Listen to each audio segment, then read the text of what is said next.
Salah satu kata yang populer di zaman ini adalah disposable. Sekali pakai dan boleh dibuang. Orang tidak mau repot. Piring, sendok, garpu, dan lain-lain sekarang bersifat disposable. Sikap enggan untuk repot seperti ini dapat berakibat bila suatu relasi, termasuk relasi suami istri, dianggap merepotkan, maka orang akan membuangnya. Namun, bila Roh Kudus kembali berkobar, maka kasih akan bangkit dalam hidup saudara. Dengan demikian, saudara dapat mengatasi kesuaman dan hidup dalam pengharapan. Kobarkanlah karunia-karunia Allah yang akan membangkitkan kasih dalam hidup kita. Bapak Ibu Saudara sekalian, selamat berjumpa kembali di ibadah Gereja Kristen Perjanjian Baru Fajar Pengharapan. Ayo ikut kesan. Bagi Anda yang belum tergabung dalam komunitas kelompok saling memperhatikan atau kesan, segera hubungi nomor yang tertera di layar untuk dapat mengikuti komunitas yang akan menumbuhkan, menguatkan, dan berbagi iman Anda. Mari bangkitkan dan perteguh iman Anda dengan mengikuti pertemuan doa Oasis yang diadakan setiap hari Rabu pukul 10 pagi secara onsite di Jalan Pasir Koja 58. Dan juga pertemuan doa kontemplatif setiap hari Kamis melalui kanal YouTube Doa Fajar Pengharapan yang dapat Anda ikuti di sepanjang hari. Bagi Anda yang telah mengambil keputusan untuk menerima Yesus Kristus sebagai Juru Selamat namun belum dibaptis, mari teguhkan iman Anda dengan memberi diri dibaptis air. Segera daftarkan diri Anda. Tuhan selalu mendengarkan setiap doa yang kita panjatkan dan menjawabnya seturut dengan kehendak-Nya. Kirimkan beban doa Anda ke nomor WA 0811 841 765. Para pendoa gereja kita akan mendukung Anda dengan mendoakan setiap beban dan pergumulan Anda tersebut. Informasi dan pengumuman penting lainnya dapat Anda lihat dan ikuti di bagian menjelang akhir ibadah ini. Selamat beribadah!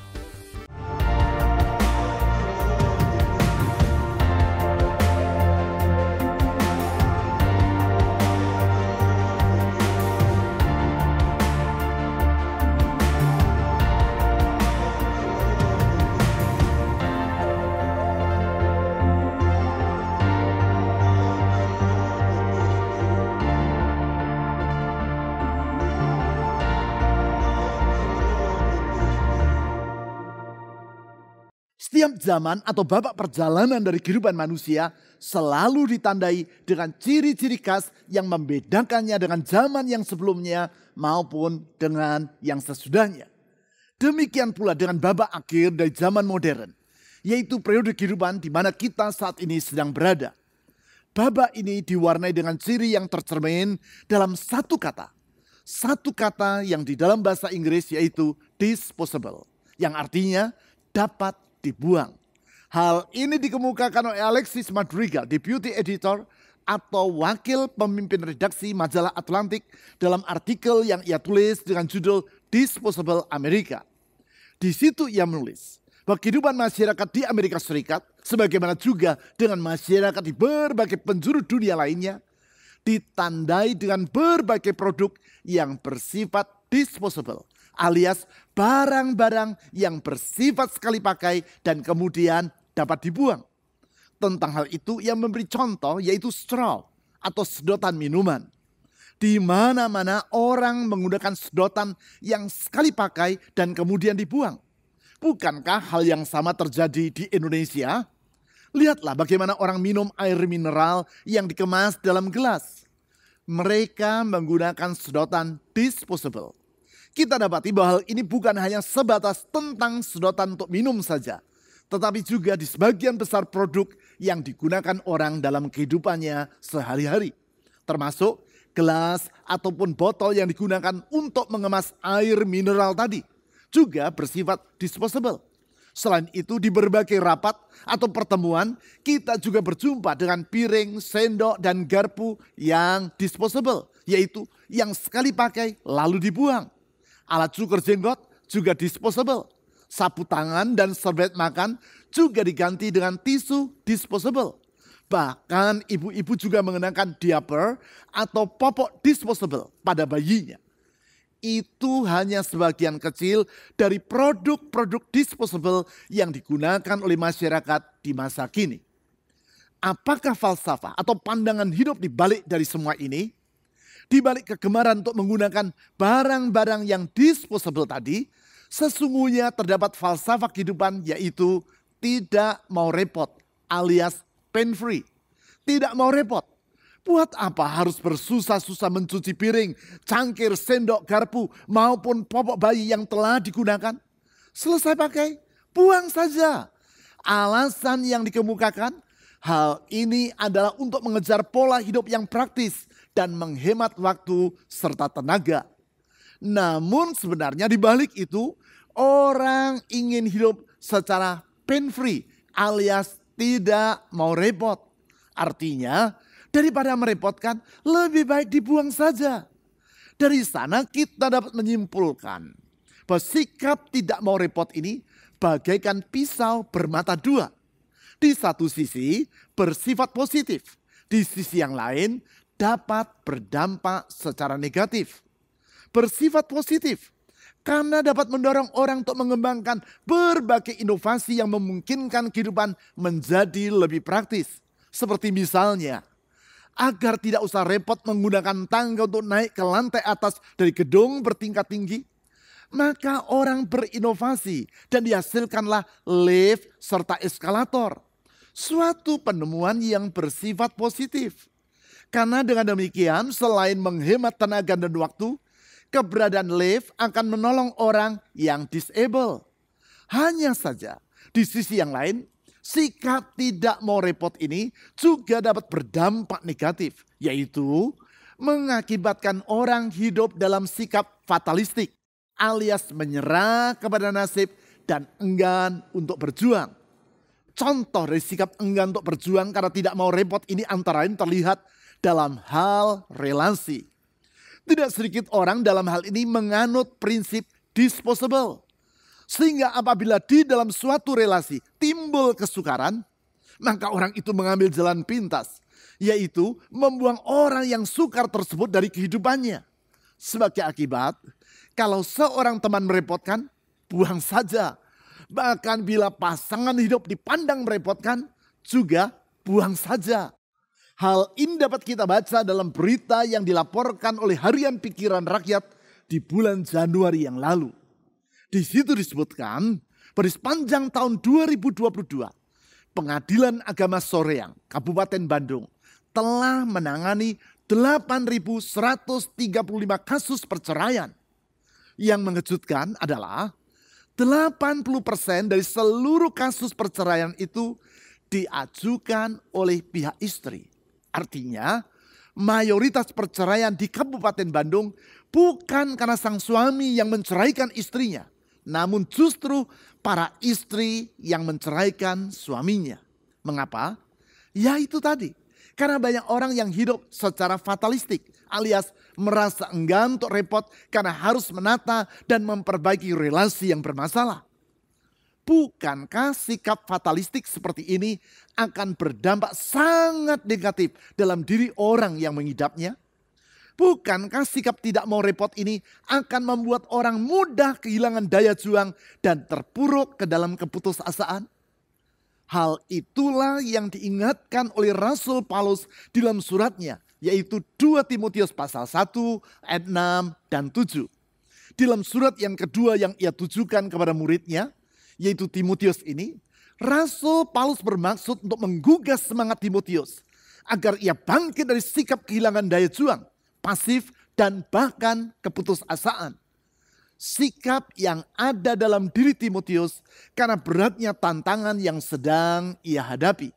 Artinya, apabila situasi yang sama sedang saudara alami, yaitu kesulitan telah mengakibatkan saudara kehilangan semangat juang, maka firman Tuhan yang disampaikan oleh Rasul Paulus ini sangat perlu saudara perhatikan. Mari kita baca firman Tuhan tersebut, yaitu 2 Timotius pasal 1 ayat 6 dan 7.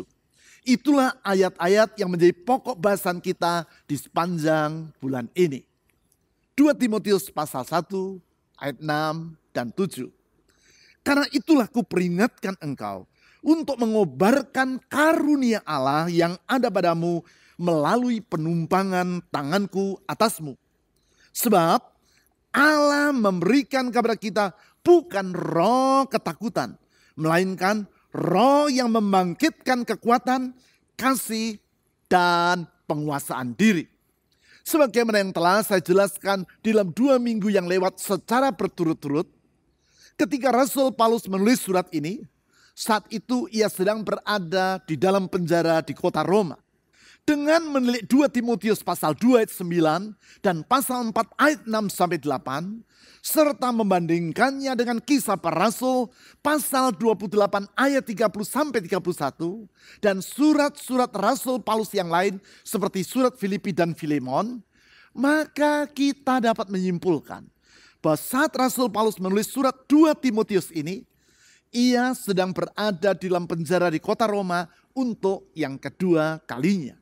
Ketika itu, saat kematiannya sudah dekat dan Paulus mengetahui bahwa ia akan mati syahid karena dibunuh oleh Kaisar Nero yang terkenal kekejamannya.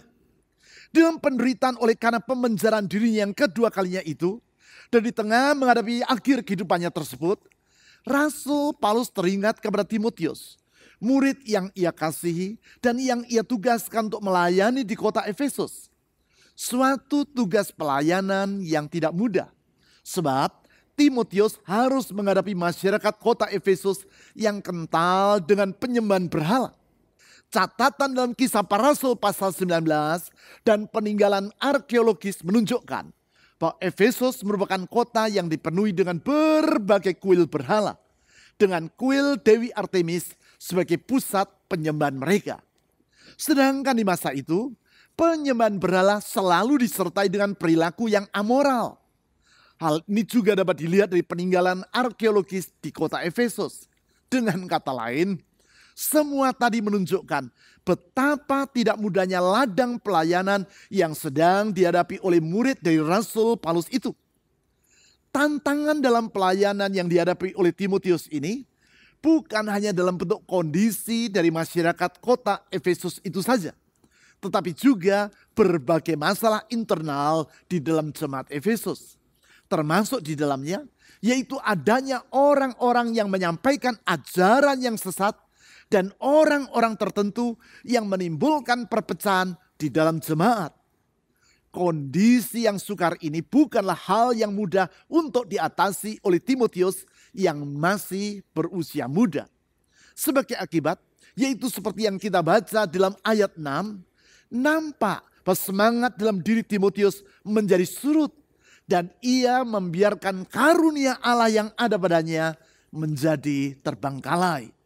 Karunia Allah yang menurut 2 Timotius pasal 1 ayat 14 merupakan karunia yang dipercayakan Allah melalui Roh Kudus yang diam di dalam diri Timotius.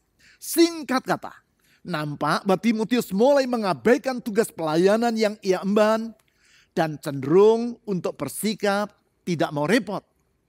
Hal ini adalah masalah yang tidak remeh. Sebab bila sikap ini tidak segera diatasi, maka bisa jadi Timotius akan menyisihkan panggilan Tuhan dari hidupnya.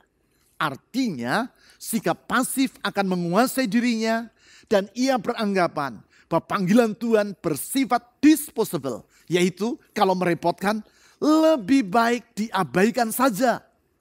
Menyadari akan hal itu, maka di ayat 6 tadi Rasul Paulus menulis, "Karena itulah kuperingatkan engkau untuk mengobarkan karunia Allah yang ada padamu melalui penumpangan tanganku atasmu."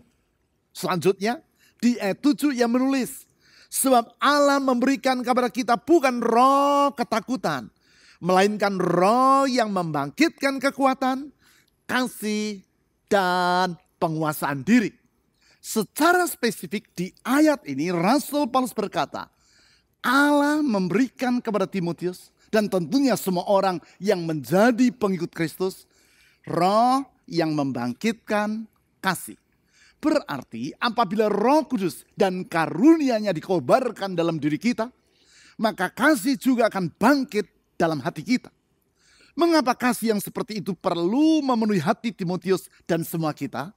Dengan memperhatikan ayat 6 dan 7, kita mendapatkan jawabannya, yaitu karena yang pertama, Kasih mampu mengatasi ketakutan. Saya ulangi, hati kita perlu dipenuhi dengan kasih. Sebab yang pertama, kasih mampu mengatasi ketakutan.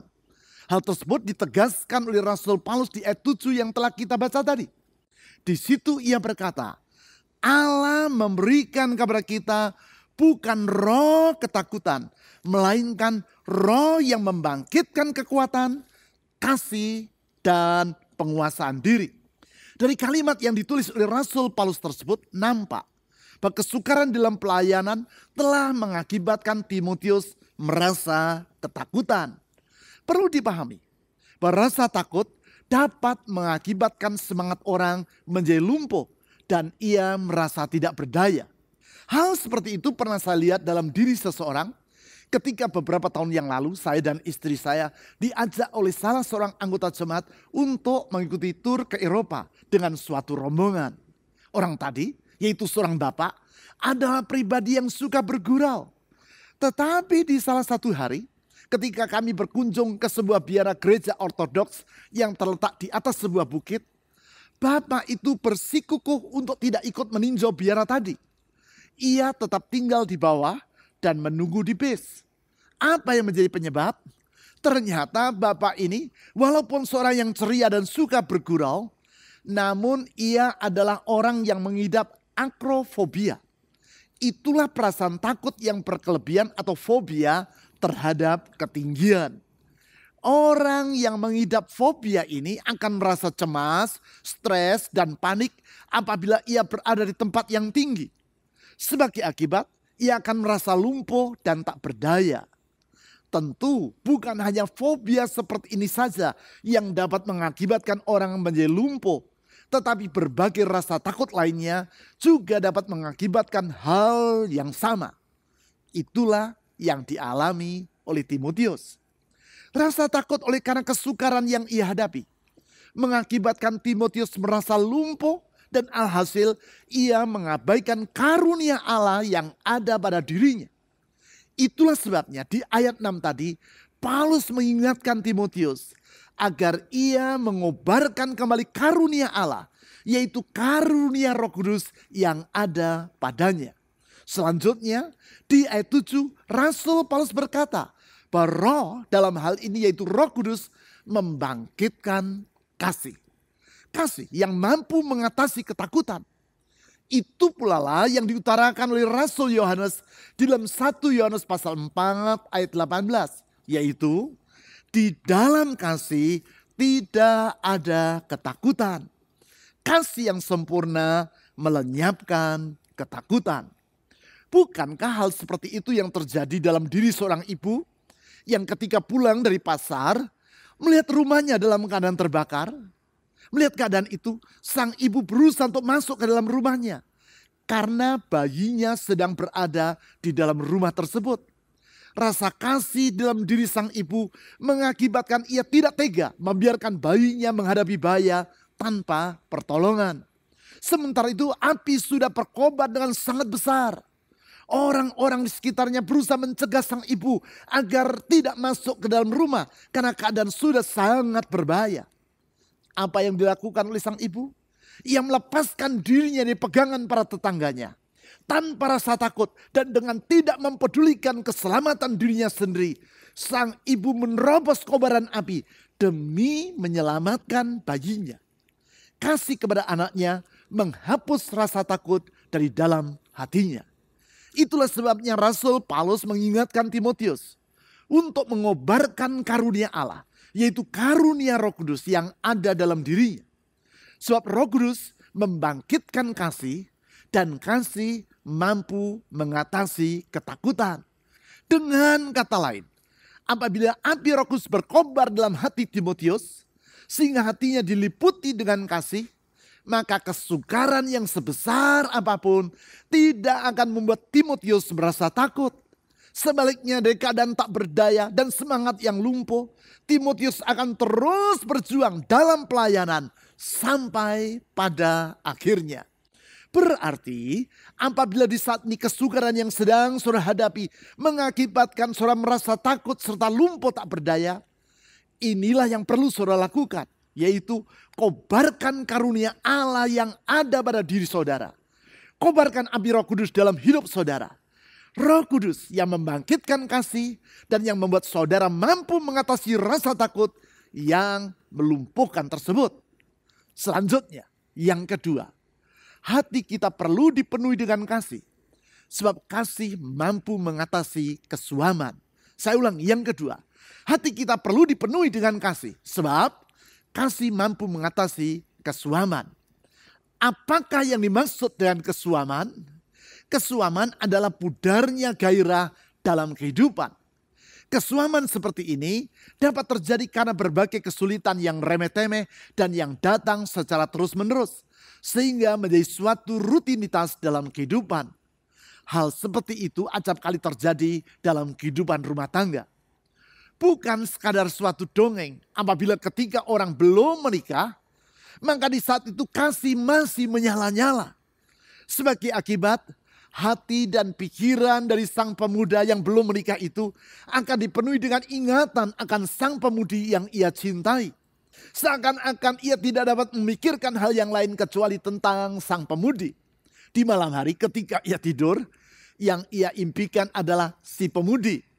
Di pagi hari ketika ia bangun dari tidur, hal pertama yang muncul dalam pikirannya adalah tentang si pemudi. Di sepanjang hari benaknya dipenuhi dengan pikiran tentang si pemudi. Melihat bunga, ia teringat kepada si pemudi. Ketika akan beristirahat untuk tidur, ia menatap ke langit-langit.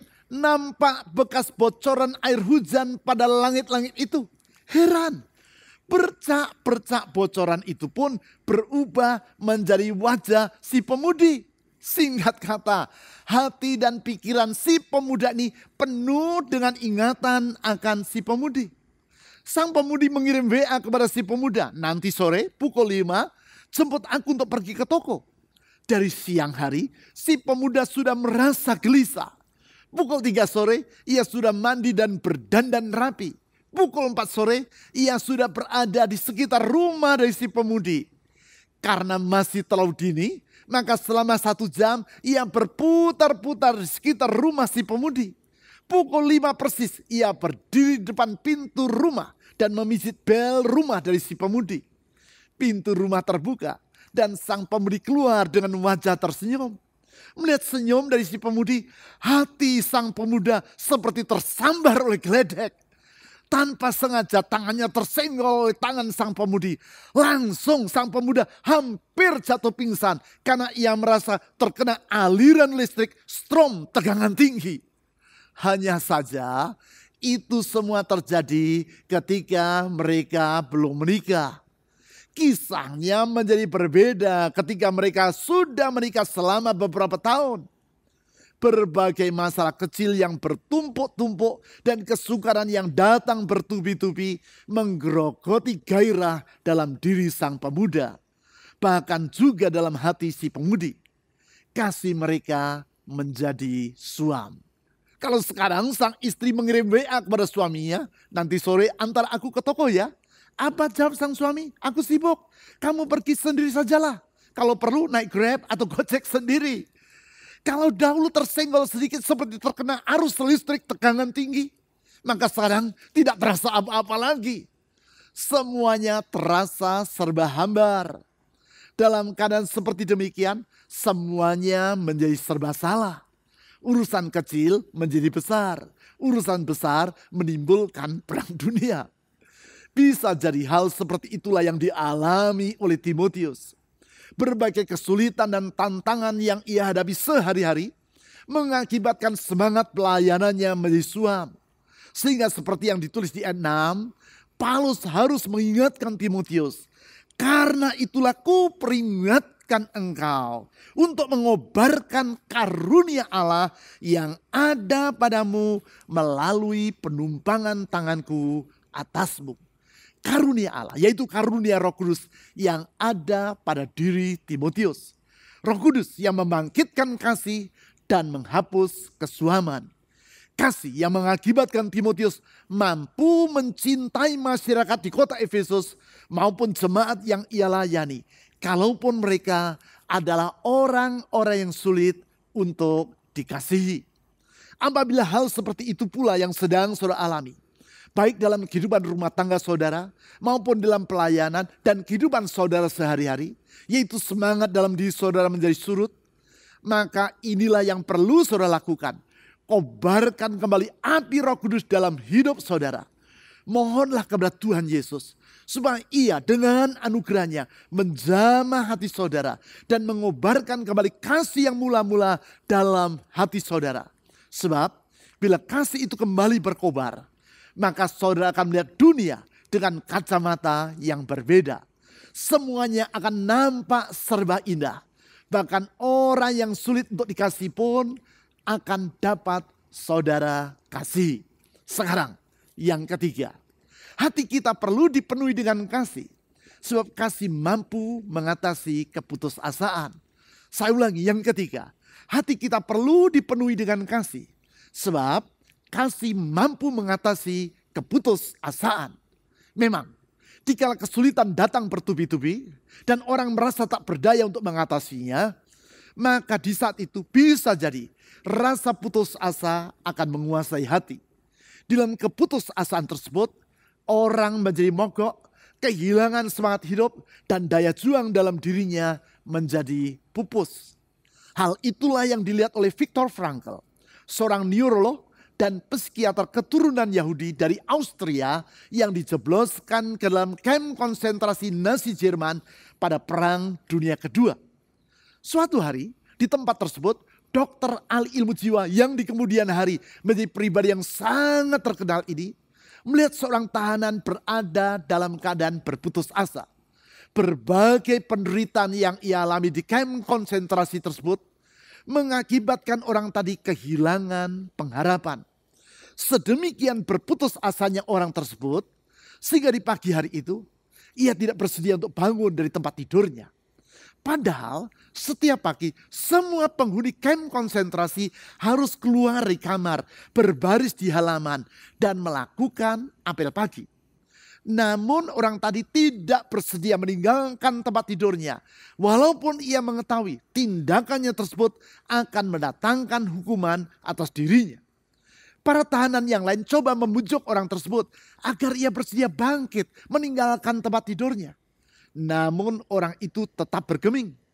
Ketika pengawal kamp konsentrasi datang dan mengancam yang bersangkutan agar segera bangkit dari tempat tidurnya dan mengikuti apel pagi, orang ini bersikap tidak peduli. Walaupun diancam dengan berbagai cara, ia tetap meringkuk di tempat tidurnya dan tidak mau bangkit dari situ. Di saat itu Viktor Frankl mengambil kesimpulan bahwa semua hal dapat diambil dalam diri manusia. Namun ada satu hal yang tidak boleh ia biarkan hilang dari hidupnya, yaitu pengharapan. Sebab pengharapan memungkinkan orang untuk terus berjuang dengan gigih di tengah kesukaran yang sesulit apapun juga. Hal itu di kemudian hari ditulis oleh Viktor Frankl dalam bukunya yang berjudul Man's Search for Meaning. Buku yang sangat banyak dibaca dan dipelajari orang sehingga sampai hari ini telah terjual lebih dari 12 juta eksemplar. Dalam semua ini, kasih memiliki peranan yang sangat penting. Karena kasih memungkinkan orang untuk tetap berharap di tengah masa yang sukar. Hal itulah yang saya lihat dalam diri seorang ibu yang kebetulan adalah kakak ipar dari teman dekat saya di Surabaya. Suami dari ibu ini membuka usaha di Jakarta. Sementara si ibu tetap tinggal di Surabaya. Karena mereka juga memiliki usaha di Surabaya. Singkat cerita, di Jakarta sang suami terlibat dalam relasi dengan seorang perempuan yang lain. Sedemikian dalam keterlibatan relasi dari sang suami dengan perempuan itu, sehingga atas desakan dari sang perempuan, maka si suami bermaksud untuk menceraikan istrinya, yaitu kakak ipar dari teman saya tadi. Keadaan tersebut mengakibatkan sang ibu ini menjadi berputus asa. Dalam situasi seperti itu, adiknya, yaitu istri dari teman saya, mengajak kakaknya itu untuk mengikuti ibadah kaum perempuan yang dilaksanakan setiap hari Rabu di gereja tempat teman saya dan istrinya beribadah. Oleh anugerah Tuhan, di dalam ibadah itu, ibu tadi mengalami zaman kasih Kristus. Dan ia menerima Yesus sebagai Tuhan dan Juru Selamatnya. Kasih Kristus tersebut membangkitkan pengharapan di dalam dirinya. Sebulan kemudian, sang suami pulang ke Surabaya dengan maksud untuk menceraikan istrinya. Namun sang suami merasa sangat heran. Karena istrinya bukan menangis histeris atau menjadi marah kepada dirinya. Justru sebaliknya, sang istri melayani suaminya dengan ceria dan dengan wajah yang penuh senyum. Sebagai akibat, sang suami merasa curiga dan menduga bahwa istrinya sudah terpikat kepada laki-laki lain. Alhasil, ia pun bertanya kepada istrinya, "Apakah ada orang lain yang telah mengisi hatimu sehingga engkau dapat tersenyum dengan gembira?"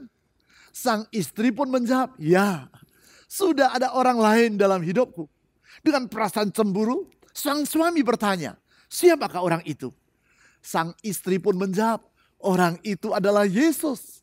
Ia telah mengisi hatiku, menghapus keputusasaan, dan membangkitkan semangat dalam hidupku. Kalau engkau ingin mengenal dia, hari Rabu esok ikutlah aku ke gereja." Anugerah Tuhan bekerja dalam hidup sang suami itu. Karena tertarik dengan apa yang menjadi perilaku dan apa yang dikatakan oleh istrinya, esok harinya ia mengantar istrinya ke gereja untuk menghadiri persekutuan kaum perempuan. Sementara sang istri beribadah, sang suami duduk di luar ruang pertemuan dan mengikuti ibadah dari luar. Ketika firman Tuhan disampaikan, Roh Kudus bekerja menjamah hati dari sang suami. Ia pun membuka hatinya dan menerima Yesus sebagai Tuhan dan juru selamatnya. Karena waktu yang terbatas, saya persingkat kisah nyata yang sedang saya ceritakan ini. Alhasil, sang suami urung menceraikan istrinya dan justru ia mengambil keputusan untuk memutuskan hubungan dengan si kuntilan, si Will yang ada di Jakarta. Bukan itu saja. Sesudah sekian tahun mengikut Yesus, akhirnya sang suami menyerahkan hidupnya untuk menjadi seorang hamba Tuhan. Dan sekarang ia melayani sebagai seorang gembala jemaat di salah satu gereja. Memang kasih mampu mengatasi keputusasaan dan membangkitkan pengharapan. Itu sebabnya mengapa di dalam 2 Timotius pasal 1 ayat 6 tadi, Rasul Paulus mengingatkan Timotius agar ia mengobarkan karunia Allah, yaitu karunia Roh Kudus. Dan di ayat 7 ia memberi penjelasan, yaitu sebab Allah memberikan kepada kita bukan roh ketakutan, melainkan roh yang membangkitkan kekuatan, kasih, dan penguasaan diri.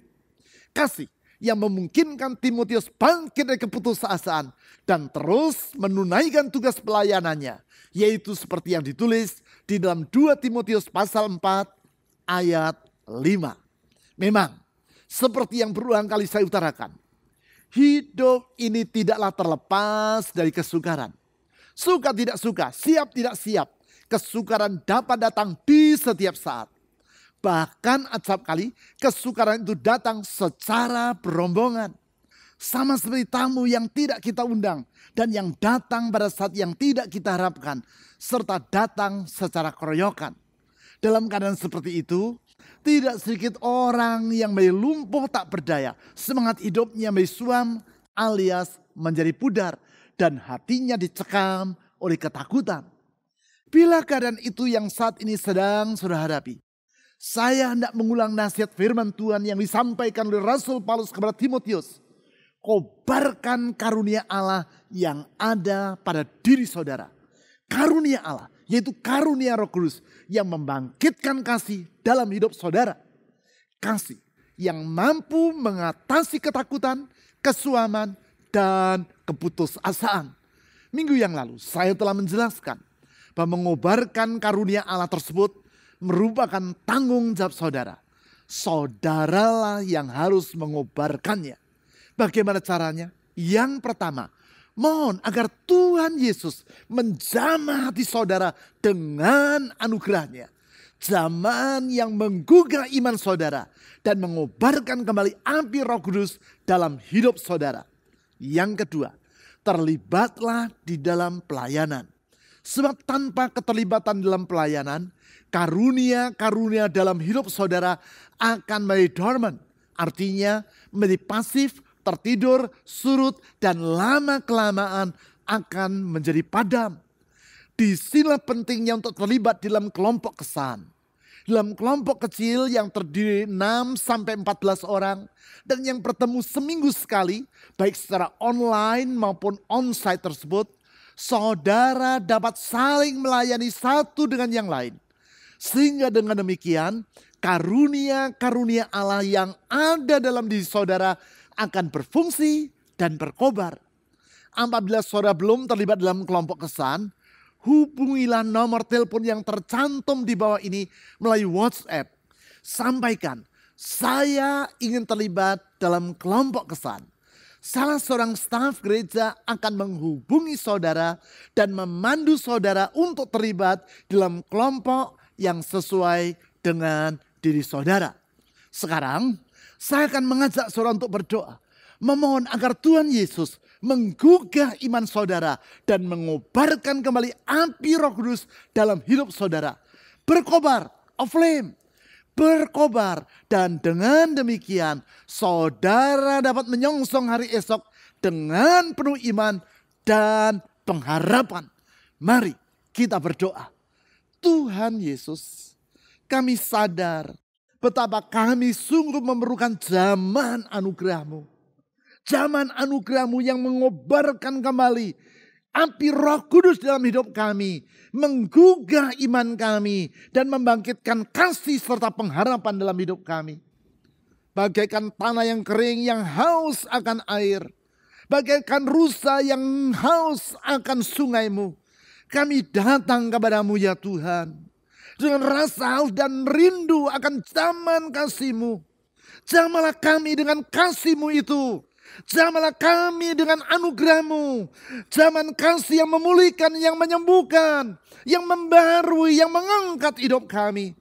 Tuhan Yesus, kami sadar tanpa pertolongan-Mu kami akan hidup dalam keputusasaan. Tanpa pertolongan-Mu kami akan hidup dalam kesuaman. Tetapi kasih-Mu memberikan pengharapan bagi kami. Karena kasih-Mu itu sungguh sangat besar. Kasih yang telah Engkau buktikan melalui pengorbanan-Mu sampai mati di kayu salib. Tuhan Yesus, kami rindu akan zaman Roh-Mu itu. Jamah kami kembali ya Tuhan, pulihkan hidup kami. Pulihkan hidup kami. Karena di dalamnya kami dapat melihat hari depan dengan penuh keyakinan bahwa Tuhan yang memulai perkara yang baik dalam hidup kami akan meneruskannya sampai sempurna pada akhirnya. Kepadamu dan di dalam nama-Mu ya Tuhan Yesus, kami memohon. Amin. Kaulah sungai kehidupanku yang mengalir, segarkan jiwaku. Engkau Yesus pengharapanku, ku sembah Kau dengan segenap hatiku. Kaulah sungai kehidupanku yang mengalir, segarkan jiwaku. Engkau Yesus pengharapanku, ku sembah Kau dengan segenap hatiku. Berikut adalah beberapa informasi dan kegiatan gereja kita yang dapat Anda ikuti.